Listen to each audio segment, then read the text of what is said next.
So hello everyone and guys, welcome to the channel. So आज का video बहुत ही interesting होने वाला है बिकॉज आज हम एक ऐसे टॉपिक पर डिस्कशन करने वाले हैं जो आप में से बहुत एस्पिरेंट्स हैं जो मुझसे ये चीज़ें पूछते हैं। वो एस्पिरेंट्स ऐसे हैं दोस्तों, क्योंकि कुछ एस्पिरेंट्स आरबीआई की तैयारी कर रहे हैं। अब उनको लगता है कि मुझे बैंक का एग्जाम देना चाहिए, तो वो भी मुझसे सवाल पूछते हैं। और कुछ बैंकिंग के एस्पिरेंट्स हैं जो आरबीआई की तैयारी करना चाहते हैं, वो भी ये सवाल पूछते हैं, दैट इज करंट अफेयर्स को सर क्या हम प्रिपेयर कर सकते हैं? अगर हम आरबीआई करंट अफेयर्स प्रिपेयर कर रहे हैं तो क्या मेरा बैंक एग्जाम निकल सकता है? और ऑन द अदर हैंड, अगर मैं बैंक एग्जाम की तैयारी कर रहा हूं तो क्या मेरा करंट अफेयर्स निकल सकता है आरबीआई एग्जामिनेशन के लिए? इसी चीज के ऊपर आज एक डिस्कशन करेंगे। पर सबसे पहले कुछ सवाल देखते हैं जो आप लोग मुझसे पूछते हो, जिनको हम आज की इस डिस्कशन में डिस्कस करेंगे। पहला क्वेश्चन है दोस्तों कि इंपॉर्टेंस क्या है करंट अफेयर्स की आरबीआई ग्रेड बी और बैंक पीओ एग्जामिनेशन में। फिर हम बात करेंगे सिलेबस क्या है करंट अफेयर्स का दोनों एग्जाम्स में, डिफरेंस क्या है जी, किस तरह के क्वेश्चंस आपसे पूछे जाते हैं, डिफरेंट टाइप ऑफ क्वेश्चंस पूछे जाते हैं, क्या लेवल सेम है या लेवल डिफरेंस हो जाता है। फिर आ जाता है जी क्या करंट अफेयर्स साइमल्टेनियसली प्रिपेयर हो सकते हैं, अगर हो सकते हैं तो कितने मंथ्स के करने हैं, कौन से सोर्सेज से करने हैं। और एट दी एंड एक स्मार्ट स्ट्रेटजी को भी डिस्कस करूंगा कि अगर आप इस स्मार्ट स्ट्रेटजी को यूज कर सकते हैं तो किस तरह से स्ट्रेटजी के थ्रू आप एग्जाम्स को क्रैक कर सकते हैं।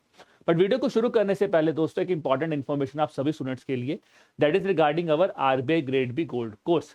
अगर आप में से कोई ऐसी एस्पिरेंट्स हैं जिनको लगता है कि हम देखना चाहते हैं कि हमारा आरबीआई ग्रेड बी का कोर्स किस तरह से दिखता है, किस तरह से क्लासेस आपको दी जाती हैं, किस तरह से नोट्स आपको दिए जाते हैं, तो गाइज आप ये पूरा का पूरा कोर्स जो है वो 2 दिन के लिए एक्सेस कर सकते हैं जस्ट एट ₹1।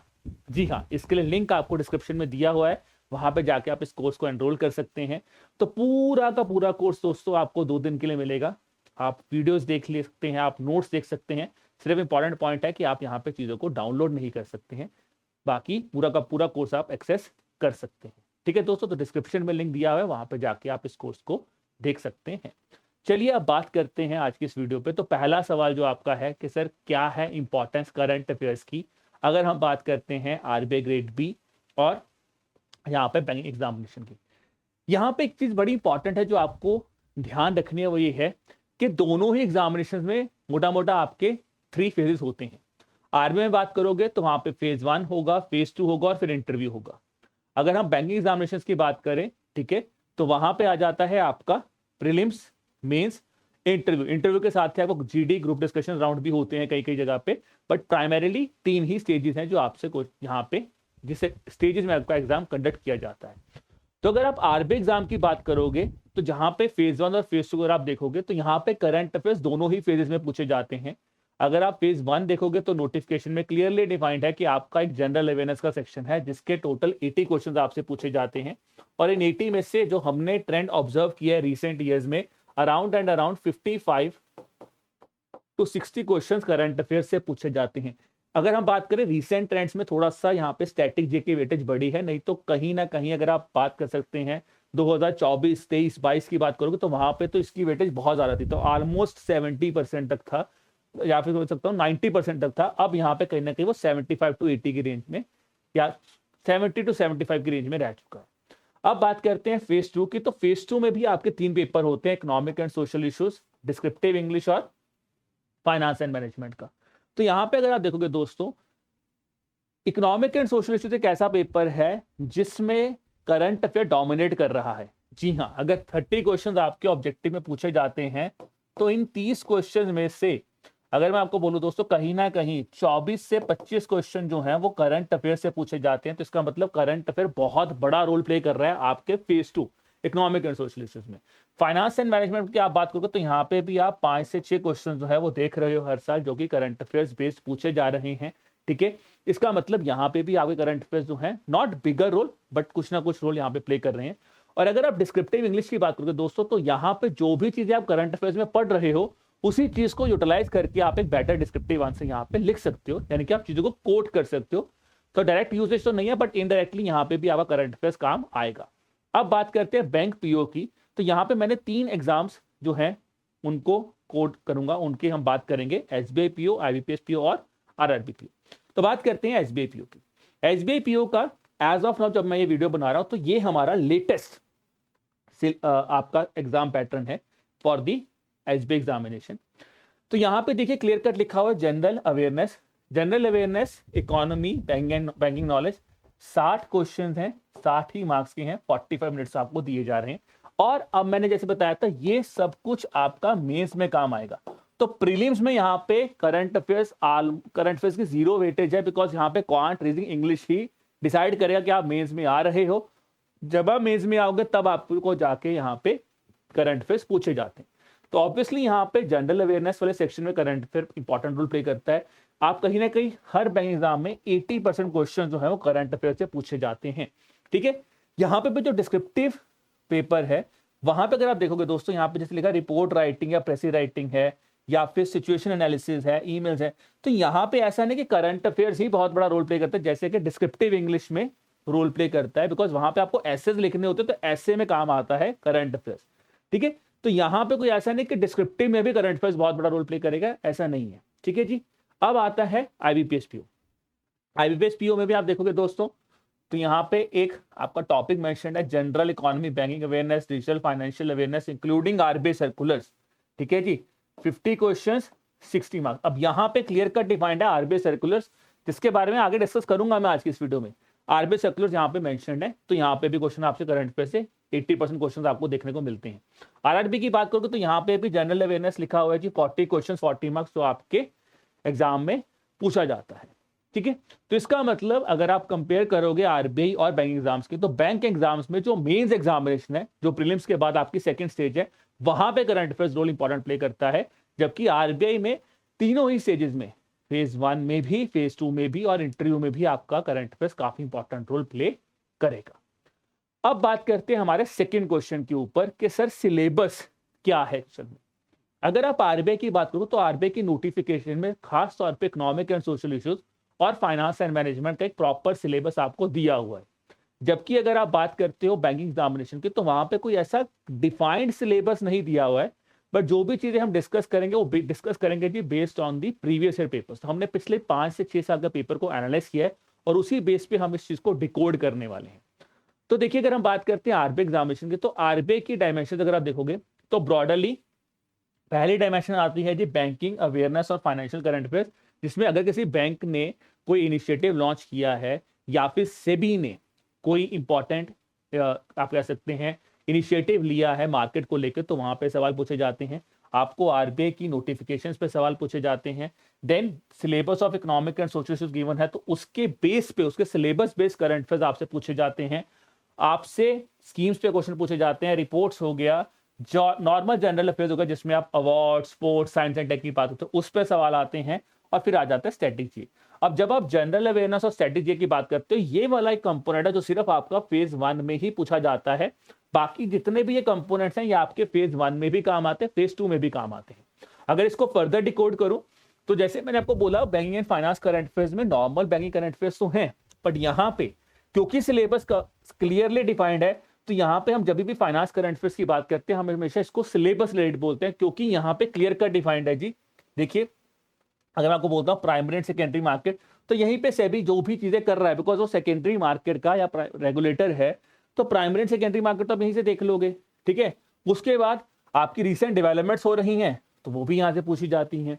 ईएसआई की बात करोगे, क्योंकि यहाँ पे जो स्कीम्स पूछी जाती हैं प्रीडोमिनेटली जो उनका फोकस होता है वो होता है syllabus of economic and social issues से रिलेटेड, तो इसलिए स्कीम्स जो भी आपकी ईएसआई सिलेबस से रिलेट करते हैं पूछी जाती हैं, रिपोर्ट्स आपकी सिलेबस से रिलेट करते हैं पूछी जाती हैं, और करंट अफेयर्स आपके सिलेबस से रिलेट करते हैं।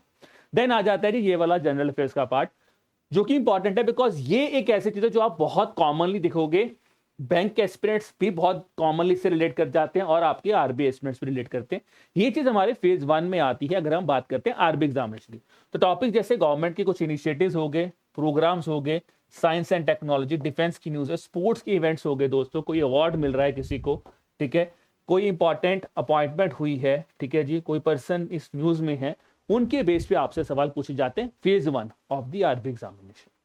तो ये तो हो गया आपका आरबीआई का सिलेबस। अब बात करते हैं बैंक एग्जाम का सिलेबस, क्या क्या चीजें सिमिलर है। काफी हद तक चीजें सिमिलर ही हैं दोस्तों। अगर मैं बात करूं, यहाँ पे भी आपको banking and finance current affairs based question पूछा जाता है, बट सिलेबस में ऐसा कोई सिलेबस नहीं। यहाँ पे जब हम बात करते हैं तो सेबी के टॉपिक्स पे भी क्वेश्चन आता है। बैंकिंग, अगर कोई बैंकिंग इनिशिएटिव्स हैं प्रिडोमिनेटली यहाँ पे बहुत इंपॉर्टेंट रोल प्ले करते हैं, बिकॉज अगर कोई बैंक कोई मेजर इनिशिएटिव लॉन्च कर रहा है तो उसके बारे में आपको पता होना चाहिए। स्पेसिफिकली अगर आप एसबीआई की तैयारी कर रहे हो तो एसबीआई ने कोई नया इनिशिएटिव लॉन्च किया है, आपको उसके बारे में पता होना चाहिए। बैंकिंग के एग्जाम्स की बात करें तो बैंकिंग इनिशिएटिव्स कुछ लॉन्च हुए, इंपॉर्टेंट है। फिर आ जाते हैं आरबीआई की नोटिफिकेशंस। आरबीआई नोटिफिकेशंस देखिए वेरी करती हैं। ऑब्वियसली आईबीपीएस पीओ एग्जामिनेशन में इनकी वेटेज थोड़ी ज्यादा है, क्योंकि उसमें क्लियरली डिफाइंड है कि आपको आरबीआई सर्कुलर से सवाल पूछे जाएंगे। ऑन द अदर हैंड अगर आप एसबीआई पीओ की बात करते हो, आरआरबी पीओ की बात करते हो, वहां पे भी क्वेश्चंस आए हैं, बट ऐसा नहीं बहुत ज्यादा आए हैं। कुछ कुछ सवाल वहां पे भी पूछे गए हैं आपको आरबीआई नोटिफिकेशन से। थर्ड बात आता है जी गवर्नमेंट स्कीम्स। अगर आप किसी भी पीओ एग्जाम की तैयारी कर रहे हो तो आपको स्कीम्स पे पकड़ बनानी पड़ेगी, बिकॉज स्कीम से क्वेश्चंस आपसे पूछे जाते हैं। हम देखेंगे भी आगे, एसबीआई में भी पूछा गया है, आईबीपीएस में भी पूछा गया है और आरआरबी में भी पूछा गया है।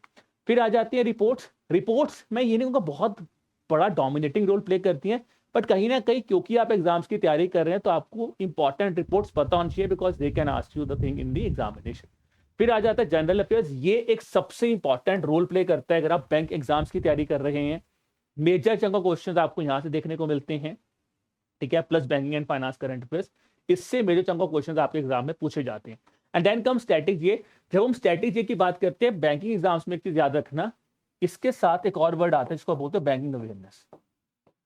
क्योंकि आप बैंक एग्जाम्स की तैयारी कर रहे हो तो आपको बैंकिंग कंसेप्ट्स के बारे में चीजें क्लियर होनी चाहिए। ये एक इंपॉर्टेंट रोल है जो आपको बैंक एग्जाम्स में आपके लिए इंपॉर्टेंट रोल प्ले करता है, ठीक है जी।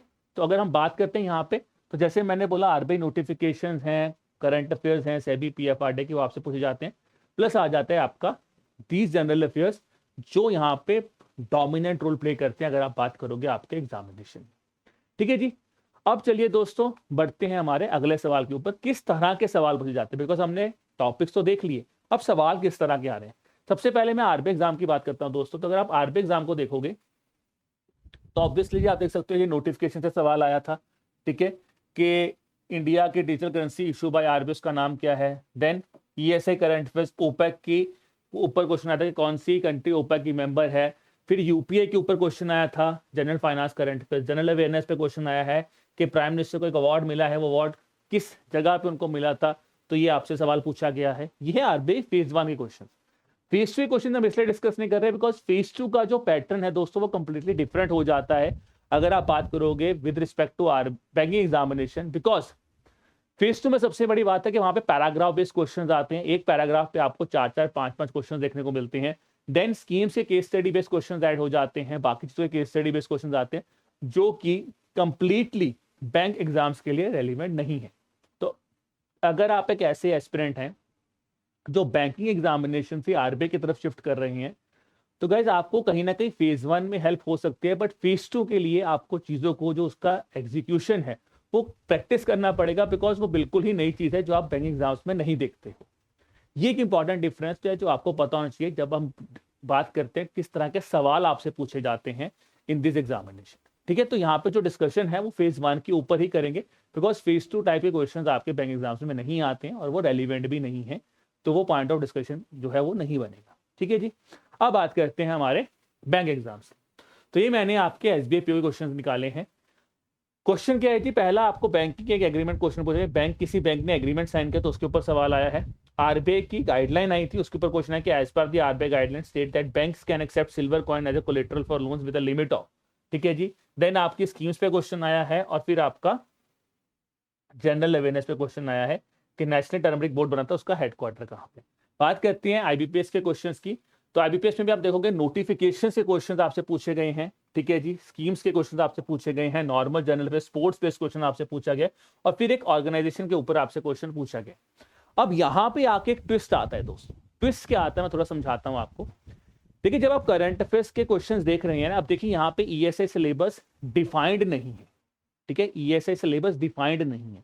अब कुछ क्वेश्चन ऐसे हैं जो आप अगर आरबीआई की तैयारी कर रहे हैं तो वहां पे एक सिलेबस दिया हो इकोनॉमिक एंड सोशल इश्यूज। जैसा कि अगर आप देखोगे यहाँ पे दोस्तों ये क्वेश्चन है जी यूरेशियन इकोनॉमिक यूनियन के ऊपर। अगर आप आरबीआई में पढ़ रहे होते तो आप इसको पढ़ रहे होते आपके ईएसआई के सिलेबस के अंडर, क्योंकि यहाँ पे तो ईएसआई सिलेबस ही नहीं है। तो कहीं ना कहीं वही चीजें जो आप टॉपिक्स पढ़ रहे हैं, ब्रॉडर टॉपिक्स, ब्रिक्स के बारे में आप पढ़ोगे, एशियान के बारे में आप पढ़ोगे, आप इन काउंसिल्स के बारे में पढ़ोगे, आप वर्ल्ड बैंक के बारे में पढ़ोगे, जो चीजें आप वहां पे ईएसआई में पढ़ते हो, आप रामसर सेट्स के बारे में ईएसआई में पढ़ते हो, उसका बेसिक कंसेप्ट आपको यहाँ पे भी क्वेश्चन पूछा जा सकता है। तो इसका मतलब वो टॉपिक तो नहीं है, इकोनॉमिक एंड सोशल का सिलेबस नहीं है, बट उसके कुछ इंपॉर्टेंट टॉपिक्स आपको यहाँ पे भी पूछे जा सकते हैं। सेम आप आरआरबी में भी देखोगे, ठीक है। आरआरबी में भी एशियान के ऊपर क्वेश्चन आया था, आप वहां पे ईएसए में पढ़ते हो तो ये चीज आप देख सकते हो, ठीक है जी। भाषिणी की मैं बात करूं, ये भी आप ईएसए में पढ़ते हो आपके आरबी एग्जाम के लिए, बट यहाँ पे आपका नॉर्मल जनरल अफेयर्स का पार्ट बन जाता है। बाकी स्कीम्स हो गई, आपके स्पोर्ट्स के क्वेश्चन हो गए, वो आपसे यहाँ पे भी पूछे जाते हैं, ठीक है। तो ये है डिफरेंट टाइप ऑफ क्वेश्चंस। अगर आप क्वेश्चंस देख रहे हैं दोस्तों, स्पेसिफिकली अगर मैं आरबीआई की बात करता हूं 2024 और हमारा 2025 और 26 एग्जामिनेशन की मैं बात करता हूं दोस्तों, तो जो एक ट्रेंड हमने ऑब्जर्व किया है कि बहुत ज्यादा जो क्वेश्चन आरबीआई फेज 1 वो बहुत बैंकिंग ओरिएंटेड एग्जाम बना है दोस्तों। अगर आप ऐसे एस्पिरेंट्स हैं जो बैंक एग्जाम्स की तैयारी करें, आप देख भी रहे होंगे, आपने सुना भी होगा यार, काफी स्टूडेंट्स ऐसे जो बैंक एग्जाम्स की तैयारी करते हैं, उनको फेज 1 में जो है बड़ा सिमिलर सा टाइप का पेपर लगा, बिकॉज इसी तरह का पेपर ही आपको बैंक पीयू एग्जाम में भी देखने को मिलता है। हाँ, ऑब्वियसली हमारा थोड़ा सा लेवल तो आप होता ही है, बट कहीं ना कहीं क्वेश्चंस का जो पूछने का तरीका है वो सिमिलैरिटी में देखने को मिला है, जो आप यहाँ पे भी देख सकते हो। तो ऐसा नहीं है कि कोई बहुत ज्यादा ड्रास्टिक डिफरेंस में आपको प्रेपरेशन करनी है। ओनली थिंग इसके जो मैं आपको बताऊंगा, जैसे हम डिस्कस करेंगे, बिकॉज आरबीआई में आपको फेज 2 के लिए भी पढ़ना है, तो थोड़ा सा आपको इन डेप्थ पढ़ना पड़ता है, ताकि आप कहीं ना कहीं फेज 1 के बाद जब फेज 2 का पेपर आए उसके लिए अपने आप को रेडी कर सको। यही एक डिफरेंस आ रहा है जो आप टाइप ऑफ क्वेश्चंस में देखोगे स्पेसिफिकली इन दिस एग्जामिनेशन, ठीक है। तो यहां तक क्लियर हो गया। अब हमने ये भी पढ़ लिया जी टॉपिक्स कौन से हैं, किस तरह के सवाल पूछे जाते हैं। अब आपका जो अगला सवाल आता है वो यही आता है कि सर क्या मैं प्रिपेयर कर सकता हूं बोथ एग्जाम्स को टुगेदर? बिल्कुल कर सकते हो, बिल्कुल, मैंने वही आपको बताया कि बिल्कुल जी कर सकते हो, ठीक है। कैसे कर सकते हो? क्योंकि जैसा मैंने बोला कि ब्रॉडर टॉपिक्स आपके सिमिलर हैं। आप नोटिफिकेशंस पढ़ोगे, आप करंट अफेयर्स पढ़ोगे, जैसे आप स्कीम्स हैं तो जो स्कीम्स आप थोड़ा सा डिटेल में पढ़ोगे आरबीआई के लिए, बिकॉज आपको फेज 2 में केस स्टडी बेस्ड क्वेश्चन देखने को मिलते हैं, पैराग्राफ बेस्ड क्वेश्चन देखने को मिलते हैं, थोड़ा इन डेप्थ पढ़ना पड़ेगा, बट वही चीज जो आप इन डेप्थ में पढ़ोगे आपकी बैंकिंग एग्जाम्स में काम करेगी। दूसरा दोस्तों, नोटिफिकेशंस, ऑब्वियसली बात है आरबीआई में आप इन चीजों को डिटेल में इसलिए पढ़ते हो बिकॉज आप फेज 2 की भी तैयारी करो, और इंटरव्यू के लिए भी आपको आरबीआई का पेपर है, आपको आरबीआई का इंटरव्यू देना, तो आपको सर्कुलर डिटेल में पढ़ने पड़ते हैं, बट वो चीज आपकी बैंक एग्जाम्स में भी हेल्प कर रही है। स्कीम्स, ईएसए, करंट अफेयर्स जो आप पढ़ रहे हो, द ओनली पॉइंट इज कि आप आरबीआई में चीजों को थोड़ा इन डेप्थ पढ़ रहे हो, जबकि यहां पे अगर मैं बात करता हूं तो थोड़ा सा आपको, मैं बोलूंगा, ब्रॉडर आइडिया होना चाहिए, not that much in detail आपको चीजों के बारे में पता होना चाहिए। तो बिल्कुल बात है कि आप दोनों के दोनों एग्जाम्स को टुगेदर टारगेट कर सकते हो, ठीक है, बट थोड़ा सा स्ट्रक्चर्ड वे में आपको प्रिपेयर करना पड़ेगा, जिसके बारे में हम एंड में डिस्कस करेंगे। अब आते हैं जी नेक्स्ट क्वेश्चन के ऊपर, जो कि आता है कि सर अगर मैं इन एग्जाम्स की तैयारी साइमल्टेनियसली कर सकता हूं तो अब मुझे कितने मंथ्स के करंट अफेयर्स जो है वो पढ़ने चाहिए फॉर दिस एग्जामिनेशन? देखिए, अगर आप आरबीआई एग्जाम्स की बात कर रहे हैं तो क्योंकि यहाँ पे 2 पेजेस में करंट अफेयर्स पूछे जाते हैं, तो फेज 1 के लिए मैं हमेशा बोलता हूँ दोस्तों कि आप 5 मंथ से करंट अफेयर्स पढ़िए, जिनमें से आखिरी 3 महीने बहुत इंपॉर्टेंट है। और फेज 2 के लिए मैं हमेशा बोलता हूँ कि आप 8 मंथ्स तक करंट अफेयर्स की वो पढ़िए, जिसमें से लास्ट 6 मंथ्स बहुत इंपॉर्टेंट है। अगर हम बैंक एग्जाम्स की तैयारी करते हैं दोस्तों, तो वहां पे ट्रेंड थोड़ा सा आपको जो है, क्योंकि ब्रॉडर लेवल पे पढ़ना पड़ेगा, तो यहाँ पे ऑब्वियसली आखिरी 3 महीने काफी इंपॉर्टेंट है। 3 to 6 मंथ्स आपको जनरली 6 मंथ्स तक अप्रोच करना चाहिए करंट अफेयर्स के लिए।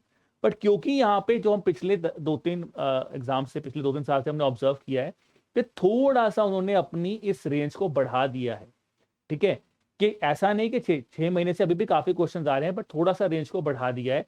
तो वहां पे आपका टारगेट हमेशा 6 मंथ्स तक होना चाहिए, बट अगर आपको काफी बेटर स्कोर करना है, एक एज लेना है, तो कहीं ना कहीं अगर आप 8 मंथ्स तक टारगेट कर लेते हैं तो आपको काफी बेटर एज मिल सकता है बैंकिंग एग्जामिनेशन में जो क्वेश्चन आपसे पूछे जाते हैं।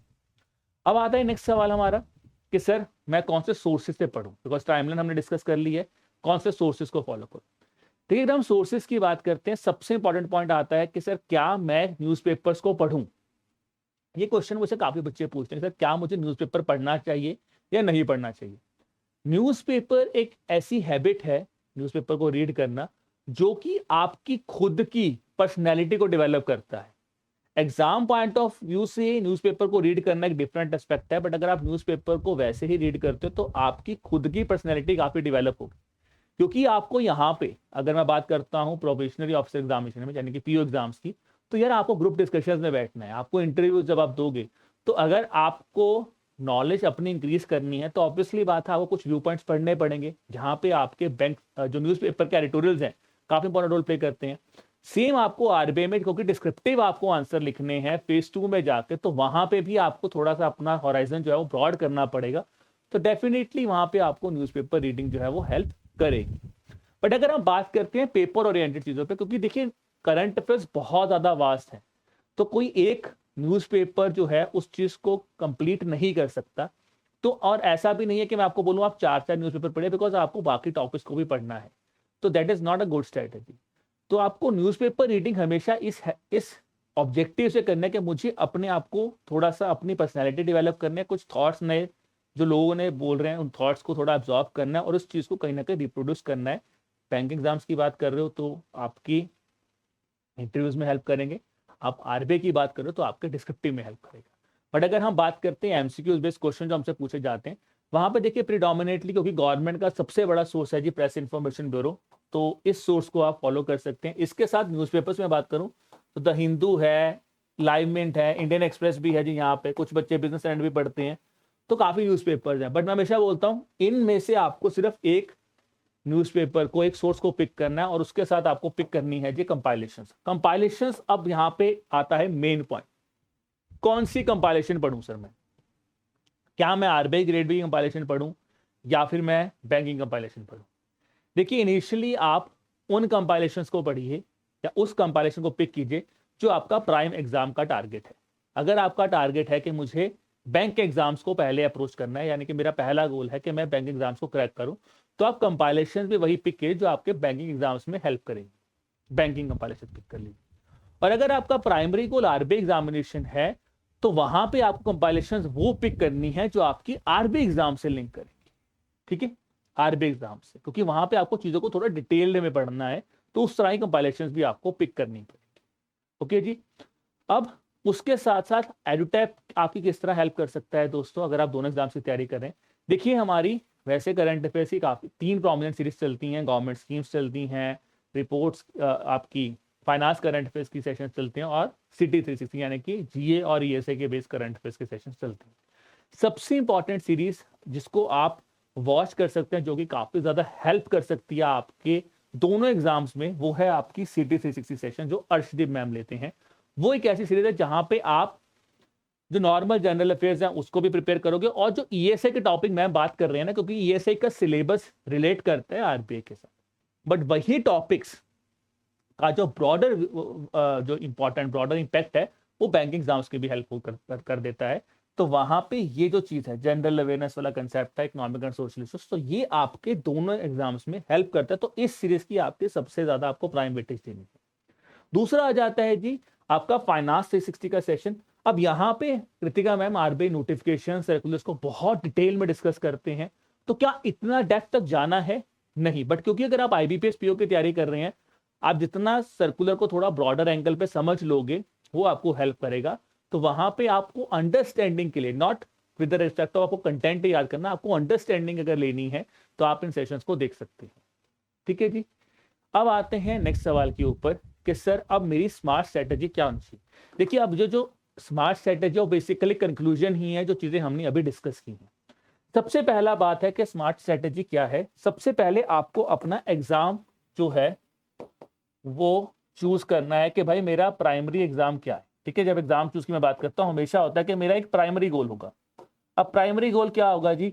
आप में से कुछ बच्चे हैं जिनको है कि मुझे आरबीआई का एग्जाम देना है, अगर आरबीआई का नहीं है तो मेरा प्लान भी बैंकिंग है। कुछ बच्चे जिनका प्लान ए बैंकिंग है, प्लान बी आरबीआई। तो भाई आपका जो प्लान ए है, जो मेन एग्जाम है आपका, आपको सबसे पहले उसको टारगेट करना, उस हिसाब से करंट अफेयर्स को अप्रोच करना है। अगर आप बैंकिंग एग्जाम्स की तैयारी कर रहे हैं तो ऑब्वियसली बात है आपको चीजों को ऑब्जेक्टिव क्वेश्चंस के हिसाब से ज्यादा पढ़ना है, क्योंकि उस पर क्वेश्चन आएंगे जो मैंने आपको टॉपिक्स भी बताए हैं। जनरल अवेयरनेस पर ज्यादा फोकस करना है आपको, बैंकिंग के जो इनिशिएटिव्स हैं उस पर ज्यादा फोकस करना है। तो ये डिपेंड करेगा सबसे पहले स्ट्रेटेजी आपके प्राइमरी एग्जाम्स के ऊपर। उसी बेस पे आप अपने टॉपिक्स को आइडेंटिफाई करोगे, जो मैं आपको अभी बता रहा हूं कि अगर आप बात कर रहे हो बैंकिंग एग्जाम्स की तो ऑब्वियसली जी यहाँ पे आपका जनरल अफेयर्स, ठीक है जी, बैंकिंग इनिशिएटिव्स,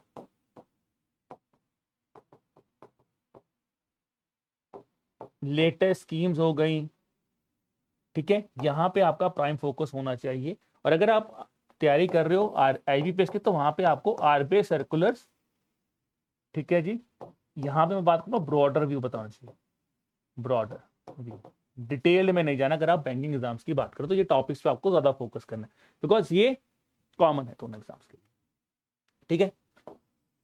तीसरा पार्ट आ जाता है जी, जब आप इन टॉपिक्स को प्रिपेयर कर रहे हो तो आपको हमेशा एक चीज ध्यान रखना है कि जब अगर आप अपने टॉपिक्स को चूज करिए, अपने एग्जाम को चूज करिए, दैट इज द कि भाई मुझे कितने मंथ्स को मैं इनिशियल टारगेट करूं। देखो ये तीसरा पॉइंट ना बड़ा इंपॉर्टेंट है। जैसे मैंने आपको बोला कि आप बैंकिंग एग्जाम्स में 8 मंथ्स तक का टारगेट करो, अब आप हमेशा सबसे पहले एक 5 मंथ प्लानर बनाओ कि भाई मुझे पहले 5 मंथ्स बिफोर द एग्जामिनेशन जो है उसको तैयार करना है। तो अगर आप बैंक एग्जाम्स की तैयारी करो ना, तो देखो बैंक एग्जाम्स ना ऑलमोस्ट आपके पूरा साल ही चलते हैं। पहले SBI हो जाएगा, फिर IBPS आ जाएगा, फिर RRB आ जाएगा। तो यहाँ पे एक स्ट्रिंग ऑफ चेन बन जाते हैं कि हाँ यार ये चीजें इकट्ठी चल रही हैं, तो प्रिपरेशन हो रही है। आप हमेशा एग्जाम से पहले जो 5 मंथ्स हैं उनको टारगेट करो, ठीक है। जब भी आपकी एग्जाम डेट है 5 मंथ्स पहले को टारगेट करो, एंड देन ग्रेजुअली जब 5 मंथ्स हो जाते हैं then try to push it to 8 months, या ठीक है। एक चीज और है स्मार्ट पे तैयारी करने की दोस्तों, ठीक है जी, वो जब आप हमारे डेमो कोर्स पे जाएंगे तो आपको हमारा एक डॉक्यूमेंट देखने को मिलेगा जिसका नाम है all in one CA booster. ये बूस्टर को हमने डिजाइन किया हुआ है जो आपके बैंक एग्जाम्स हैं उसके लिए। तो ये बहुत एक काइंड ऑफ सिंगल सोर्स है जिसको आप फॉलो कर सकते हैं। अगर आप डिटेल्ड में हमारे सारे डॉक्यूमेंट्स नहीं पढ़ पा रहे हो तो आप इसको फॉलो कर सकते हो। और RBI वाले जो स्टूडेंट्स हैं उनके लिए एज अ रिविजनर काम करता है, तो इस चीज को आप यूज कर सकते हो फॉर योर प्रेपरेशन। तो ये स्मार्ट स्ट्रेटेजीज को, स्मार्ट मैं बोलूंगा 4 पॉइंट है जिसको आप यूज कर सकते हो for your preparation of the examination, ठीक है। और पहला पॉइंट बहुत इंपॉर्टेंट है दोस्तों, बिकॉज प्लीज ऐसा मत करना कि आप बैंक की तैयारी कर रहे हो, आपका फोकस ही SBI एग्जाम है और आप RBI के सर्कुलर डिटेल में जाके पढ़ रहे हो। अगर ऐसी गलती कर रहे हो तो भाई ना करो, कोई फायदा नहीं होने वाला। आप रिपोर्ट्स बहुत अंदर के पढ़ रहे हो, आप डिस्क्रिप्टिव आंसर लिख रहे हो, कोई फायदा नहीं होने वाला। आप FM पढ़ रहे हो, नहीं पढ़ रहा कोई। एग्जाम क्लैरिटी रख के जाना, और एग्जाम क्लैरिटी के हिसाब से आप चीजों को पिक करोगे तो आपको काफी ज्यादा हेल्प होगी इन दी प्रेपरेशन ऑफ करंट अफेयर्स। चीजें सेम ही हैं, आपका जनरल अवेयरनेस दोनों एग्जाम्स में सेम है, ज्यादा डिफरेंस नहीं है। अगर मैं बात करता हूं आपके स्कीम से क्वेश्चंस तकरीबन सेम पूछे जाते हैं, बिकॉज अगर कोई स्कीम अपडेट होती है, लॉन्च होती है, तो बैंक एग्जाम्स में उनको टारगेट कर रहा है, RBI भी टारगेट कर रहा है। ओनली थिंग इज क्योंकि RBI में आपको फेज 2 के लिए भी पढ़ना होता है, तो थोड़ा सा डिटेल में आपको पढ़ना पड़ेगा RBI के लिए। बैंक के लिए आपको ब्रॉडर व्यू यहाँ पे आपको पता होना चाहिए, ठीक है। तो this brings me to the end of this video. I hope दोस्तों आपको ये वीडियो काफी हेल्पफुल लगा होगा और काफी बेनिफिशियल भी रहा होगा आपके लिए वीडियो, बिकॉज काफी स्टूडेंट्स मुझसे बात करते हैं कि सर मैं किस तरह से चीजों को प्रिपेयर करूं। तो मुझे लगता है कि इस वीडियो से आपको काफी क्लैरिटी मिल गई होगी। अब दोस्तों before I wrap up this video, an important thing for all of you, ठीक है जी, कि हाउ एडुटैप इज हेल्पिंग यू। तो दोस्तों अगर आप एडुटैप के एस्पायरर हैं तो आप सबसे पहले आप एडुटैप की वेबसाइट edutap.in पे जाइए। यहाँ पे आप कोर्सेज पे जाओगे तो यहाँ पे आप RBI ग्रेड बी कोर्सेज पे जा सकते हो, और यहाँ पे आपको डिफरेंट कोर्सेज देखने को मिलेंगे। सबसे पहले जो मैंने आपको डेमो कोर्स बताया, आप RBI ग्रेड बी का हमारा डेमो कोर्स जो है यहाँ पे जाके इसको देख सकते हैं दोस्तों। Just as I told just at ₹1 आप इस कोर्स को ले सकते हो फॉर 2 days। देन दोस्तों हमारा एक कोर्स है जिसको हम बोलते हैं RBI और बैंकिंग, एक डेमो बैंकिंग का एक हमारा महापैक कोर्स है जहाँ पे हम आपको RBI एग्जाम्स के साथ साथ बैंकिंग एग्जाम्स की प्रिपरेशन भी करवा रहे हैं, ठीक है। तो आप इस कोर्स के साथ भी जुड़ सकते हैं। और देन अगर आपका प्राइम टारगेट RBI है तो आप हमारे RBI के गोल्ड या सिल्वर कोर्स के साथ भी जुड़ सकते हैं, ठीक है दोस्तों। तो आपको जिस भी कोर्स में आपको लग रहा है कि आपको बेनिफिशियल, आप उसके लिए सबसे पहले हमारे ब्रोशर्स देख सकते हैं। यहाँ पे जाके आपको उस कोर्स की पूरी डिटेलिंग पता चल जाएगी, और वहाँ पे जाके आप एक अंडरस्टैंडिंग लेके आप उसके बाद अपना डिसीजन ले सकते हैं। रिगार्डिंग दी ऑफर्स, तो जब भी आप वेबसाइट पे आएंगे दोस्तों, जो भी प्रेजेंट ऑफर वहाँ पे आपको अवेलेबल होगा आप उसको अवेल कर सकते हो और कोर्स को परचेज कर सकते हो। तो that's all from my side. I really wish you all the best for the examination, ठीक है जी। अपनी मेहनत कीजिए और बहुत ही एक स्ट्रक्चर्ड अप्रोच में अपने एग्जाम्स को टारगेट कीजिए, बिकॉज अगर आप स्ट्रक्चर्ड वे में तैयारी करोगे तो डेफिनेटली जो भी आपका प्राइम गोल है दोस्तों उसको आप अचीव करने में काफ़ी क्लोज पहुंच जाओगे, ठीक है। On that note, I again wish you all the best for the examination. Keep working hard, keep preparing hard. Bye.